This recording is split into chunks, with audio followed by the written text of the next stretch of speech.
In the name of Allah, the most beneficent, the most merciful. ناظرین، ویسے تو میری سیریز قرآن کریم کی بتائی ہوئی تاریخ جو ہے انسان کے حوالے سے اس پہ چل رہی ہے، لیکن کچھ حالات بار بار اس طرح کے ہو رہے ہیں کہ مجھے مجبوراً اپنے ٹاپک سے ہٹ کے بھی کچھ ویڈیوز کرنا پڑ رہی ہیں، کیونکہ کل میں نے کچھ عجیب و غریب قسم کے دو تھمبنیل دیکھے۔ ایک میں ایک انسان کو چارپائی پہ اٹھایا ہوا تھا اور وہ کہہ رہا ہے کہ آج مجھے موت بھی خان کے جلسے میں جانے سے نہیں روک سکتی۔ دیکھیں، موت تو امر الہی ہے، اللہ کا حکم ہے۔ جب انسان کو واپس بلانا ہوتا ہے اس کے لیے اللہ کا جو امر ہے، اللہ کا حکم جو ہے، اس کو موت کہتے ہیں۔ اب موت کو چیلنج کرنا کہ موت بھی مجھے نہیں روک سکتی، یعنی اللہ کا حکم بھی مجھے نہیں روک سکتا خان کے جلسے میں جانے سے، تو یہ ہماری کیسی سوچ ہے؟ ہم کہتے تو ہیں ہم مسلمان ہیں، سنتے ہیں کہ اسلامی جمہوریہ کے ہم باشندے ہیں، تو نہ اسلام کی مجھے سمجھ آتی ہے نہ جمہوریت کی سمجھ آتی ہے۔ جو سلامتی کا دین بن کے آیا تھا، جو اللہ کی اطاعت کا دین بن کے آیا تھا، اللہ کے حکم سے ہم روگردانی کرتے ہیں، اس کو چیلنج کرتے ہیں۔ ایک اور بھائی نے کہا کہ عید کے فوراً بعد اگر الیکشن نہ کرائے گئے تو پھر ملک میں خانہ جنگی ہوگی۔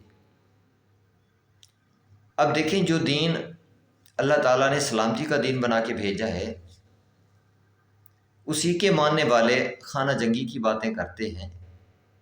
حالانکہ یہ تو بڑی عجیب سی بات ہے، کیونکہ قرآن کریم میں سورہ المائدہ میں اللہ تعالیٰ نے فرمایا ہے کہ یہ یہودی جنگ کی آگ بھڑکاتے ہیں اور ہم اسے بجھا دیتے ہیں، اور یہ فساد کی کوشش کرتے ہیں مسلسل، اور اللہ تعالیٰ فسادیوں کو پسند نہیں فرماتے۔ سورہ المائدہ ورس نمبر 64۔ تو ان چیزوں کو دیکھتے ہوئے بڑا عجیب سا محسوس ہوا۔ میں نے کہا چلو آپ کے ساتھ اپنے گھر کا ایک قصہ شیئر کرتا چلوں۔ دیکھیں، میرے ماموں اور نانا کا یہ قصہ ہے۔ میرے نانا KPK سے تھے، اور سونے پہ سہاگا یہ کہ وہ پولیس میں تھے۔ اس کے ساتھ ساتھ علاقے کے لوگ آج بھی بتاتے ہیں کہ ان کے جیسا بہادر انسان ہم نے نہیں دیکھا تھا۔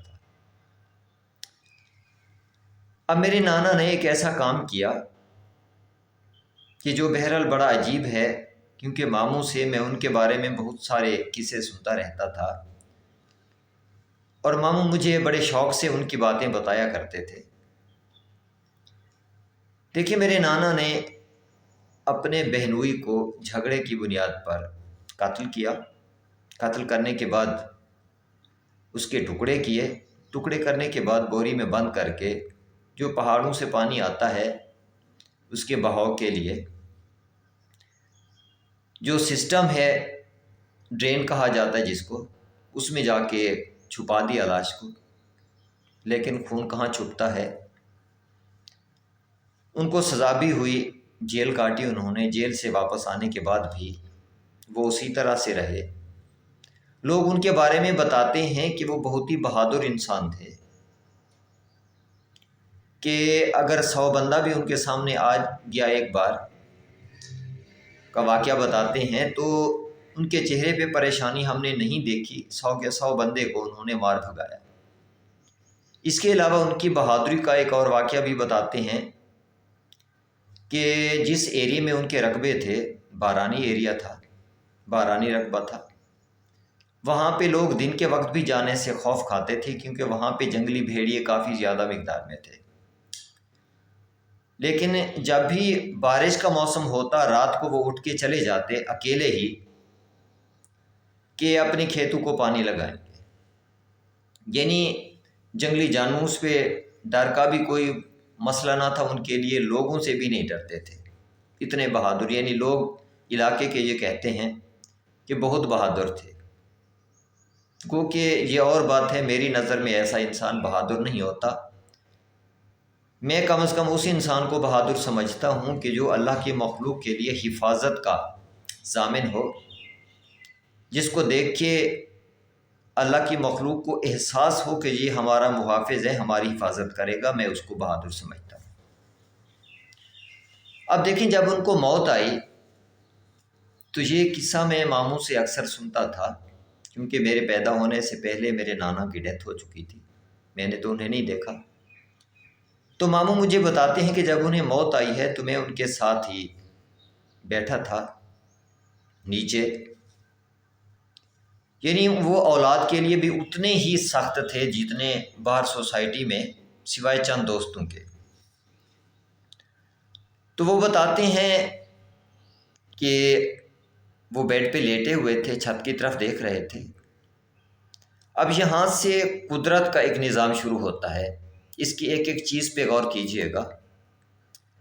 بیڈ پہ لیٹے ہوئے ہیں، چھت کی طرف دیکھ رہے ہیں کہ اچانک لرز جاتے ہیں۔ نہ جانوروں سے خوف کھانے والا انسان، نہ لوگوں سے خوف کھانے والا انسان، نہ دشمنوں سے خوف کھانے والا انسان لرز گیا۔ ماموں کہتے تھے کہ وہ لرز گئے اور بہت ہی بے چینی کے عالم میں مجھے کہتے ہیں کہ آغا، میرے ماموں کا نام آغا حسین تھا، کہ فوراً اٹھو، وہ آ رہے ہیں ٹوکے اور کلہاڑے لے کے، جلدی اٹھو، دروازہ بند کر دو، کنڈی لگا دو۔ اب ان کے حکم کے سامنے ایک سیکنڈ کی تاخیر کی اجازت کسی کو نہیں ہوتی تھی۔ ماموں کہتے ہیں میں فوراً اٹھا، ابھی میں اٹھ رہا تھا تو بڑی مایوسی کے ساتھ مجھے کہتے ہیں نہ اٹھو، وہ آ گئے ہیں۔ اب دیکھیں، ایک انسان، اتنا بہادر انسان جو کسی سے ڈرتا نہیں ہے، جب موت کا وقت آیا فرشتوں کو آتا دیکھ کے لرز گیا۔ لیٹا ہوا کہاں پہ ہے؟ ظاہری طور پہ گھر میں بیڈ پہ لیٹا ہوا ہے، چھت کی طرف دیکھ رہا ہے، لیکن ابھی فرشتے آئے نہیں ہیں۔ اللہ تعالیٰ نے کیا کیا؟ ان کی آنکھوں پر سے پردے ہٹا دیے، چھت کے پار آسمانوں میں دیکھ رہا ہے وہ انسان جو لیٹا ہوا ہے بیڈ پہ، اتنا بہادر انسان۔ خدا جانے کس انداز میں دیکھا فرشتوں کو، لرز گئے اور کہا کہ فوراً دروازہ بند کر دو، لیکن ناکام رہے، کیونکہ جو امر الہی ہوتا ہے اس سے کوئی بچ نہیں پاتا۔ اس کے بعد یہ تو ایک واقعہ ہو گیا میرے نانا کے حوالے سے، ان کی جب ڈیتھ ہوئی، یعنی ان کی زندگی کا سب سے بھیانک کام جو تھا، بھیانک عمل جو تھا، وہ ان کے سامنے آیا موت کے وقت۔ یقیناً اور گناہوں کا بھی اثر ہوتا ہوگا، موت کے وقت انسان کو نظر آتا ہوگا سب کچھ، لیکن جو سب سے زیادہ تکلیف دہ کام کیا ہوگا انسان نے دوسروں کے لیے، وہ چیز سامنے ضرور آتی ہے۔ اب موت کے وقت ایک انسان کا یہ بیان کر جانا، اللہ کی طرف سے اتنی مہلت دے دینا، یقیناً اسی لیے تھا تاکہ آنے والی نسلوں تک یہ قصہ پہنچے، تاکہ آنے والی نسلیں اس سے عبرت حاصل کریں کہ ہم جو کچھ کریں گے موت کے وقت وہ ہمارے سامنے آئے گا۔ اس کے علاوہ جب میرے ماموں کی موت آئی تو ان کو میں نے دیکھا، ان کو بیڈ پہ موت آئی ہے، لیکن ان کی موت کو دیکھ کے مجھے یقین نہیں ہوتا تھا کہ یہ اس دنیا سے چلے گئے، کیونکہ بالکل کلیئر مسکراہٹ تھی ان کے چہرے پہ، اور ایسے لگتا تھا جیسے مذاق کیا ہوا انہوں نے، ابھی اٹھ کے بیٹھ جائیں گے۔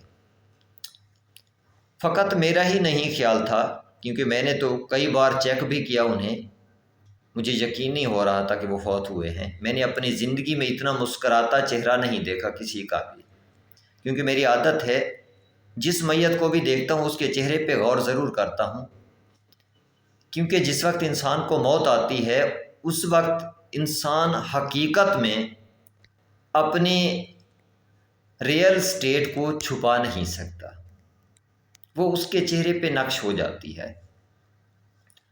تو اس کی موت سے اس کا اندازہ ہو جاتا ہے کہ یہ کس قسم کا انسان تھا، اس کا انجام کیسا ہے۔ تو یہ تو ماموں کے اس میں نے دیکھا، اور پھر اکثر غور بھی کرتا ہوں کہ ان کی زندگی میں کون سے ایسے کمالات تھے کہ ان کی موت اتنی کمال کی موت تھی۔ تو ان کے جیسا یقیناً بہت کم انسان میں نے دیکھے ہیں، بہت کریم فطرت، شریف النفس انسان تھے، اور معاشرے میں ان کا کردار کیا تھا، لوگوں کے ساتھ کیا کردار تھا ان کا۔ ان کی موت کے بعد آپ اندازہ لگا سکتے ہیں اس بات سے کہ جب ان کا جنازہ ہوا تو اہل تشیع نے بھی جنازہ پڑھا، اہل سنت نے بھی جنازہ پڑھا۔ اہل تشیع نے جب جنازہ پڑھا تو اہل سنت بھی ساتھ تھے، شامل تھے جنازے میں، اور اہل سنت نے جب جنازہ پڑھا تو اہل تشیع بھی ساتھ تھے۔ تو وہاں پہ اللہ تعالیٰ نے ہمارے لیے ایک سبق رکھا ہے کہ دیکھو، اللہ والے جو ہوتے ہیں اس دنیا سے جائیں بھی تو لوگوں کے اتحاد کا باعث ہوتے ہیں۔ حالانکہ ہمارے مذہبی رہنماؤں نے ہمارے اندر اتنے ڈفرینسز کریٹ کر دیے ہیں کہ ایون جو مقام عبرت ہے، جنازہ گاہ جو ہے مقام عبرت ہے، قبرستان مقام عبرت ہے، موت مقام عبرت ہے، لیکن ہم وہاں بھی مقام عبرت پہ بھی اتنے اندھے ہوتے ہیں کہ وہاں پہ بھی فرقوں پہ قائم، جنازہ پڑھنے میں فرق۔ تو اللہ والے جب جاتے ہیں دنیا سے تو اس انداز میں جاتے ہیں کہ ہر فرقے کا بندہ یہ سمجھ رہا تھا کہ شاہ صاحب ہم میں سے تھے۔ یہ ہمارے لیے سبق ہے۔ دیکھیں میرے بھائی، جو کہہ رہے ہیں کہ مجھے موت نہیں روک سکتی، بڑے بڑے بہادر لرز گئے صرف فرشتوں کو دیکھ کر، استغفار کریں۔ اور ویسے اگر ایسا نہ ہوا، جب موت آئے گی نا، خدا نے اس کا حساب ضرور لینا ہے آپ سے۔ اس کے علاوہ میرے دوسرے بھائی جو ہیں جنہوں نے کہا کہ اگر الیکشن فوراً نہیں ہوتے عید کے بعد تو پھر خانہ جنگی ہوگی۔ دیکھیں میرے بھائی، اس مظلوم قوم کے سر پہ کسی ذات کا سایہ ہے۔ آپ کیا سمجھتے ہیں کہ خدا نہیں ہے؟ آپ کیا سمجھتے ہیں وہ اپنی مخلوق سے پیار نہیں کرتا؟ ہاں، ہر دور میں جو ظلم کرنے کی کوشش کرتا ہے اس کو اس ذات نے مٹایا ضرور ہے، اور مظلوموں کی مدد ضرور کی ہے، اور یہ اس کا اٹل فیصلہ ہے کہ جن کو کمزور سمجھا جاتا ہے ان کی اللہ تعالیٰ مدد فرماتے ہیں، اور ظالم کی سرکوبی ضرور کرتے ہیں۔ تو اگر ہم مسلمان ہیں تو ہمیں یہ چیزیں زیب نہیں دیتی، یہ ایسے الفاظ بھی ہماری زبان پہ اچھے نہیں لگتے کہ خانہ جنگی ہوگی اور یہ ہوگا، فساد ہوگا۔ نہ میرے بھائی، اللہ سے توبہ کریں آپ بھی، اور اپنے انجام کے بارے میں سوچیں۔ اللہ کا دین سلامتی کا دین ہے۔ ہم مکمل طور پہ اس ذات کے سامنے، ہماری سوچ بھی اس کے سامنے ہے، ہمارا کردار بھی اس کے سامنے ہے، ہمارے الفاظ بھی اس کے سامنے ہیں، اور ہم نے ہر چیز کا حساب دینا ہے۔ جو بھی بات کرتے ہیں اس کا حساب دینا ہے اس کو۔ تو آپ کیا جواب دیں گے اس ذات کو کہ آپ خانہ جنگی کی باتیں کرتے رہے، لوگوں کو اکساتے رہے؟ اب میں تو حیران ہوں ان لیڈرز پہ جن کے لیے ہم اولاد کی طرح ہیں۔ اپنی اولاد کو لڑنے سے روکنا ہوتا ہے لیڈرز نے، بڑوں نے، جبکہ وہی لیڈر ہمارے کیسے بڑے ہیں کہ ہمیں آپس میں لڑانے کی کوشش کر رہے ہیں۔ بہرحال جواب تو انہوں نے اپنے ہر عمل کا دینا ہے، اور ہمارے جیسے لوٹی ہوئی عوام نے اپنا جواب دینا ہے اللہ کی پاک ذات کو۔ تو بہرحال تھوڑا سوچ سمجھ کے قدم اٹھائیں۔ وہ بے نیاز اپنی مخلوق سے غافل نہیں ہے۔ اللہ کے امان میں رہیں۔ اللہ حافظ۔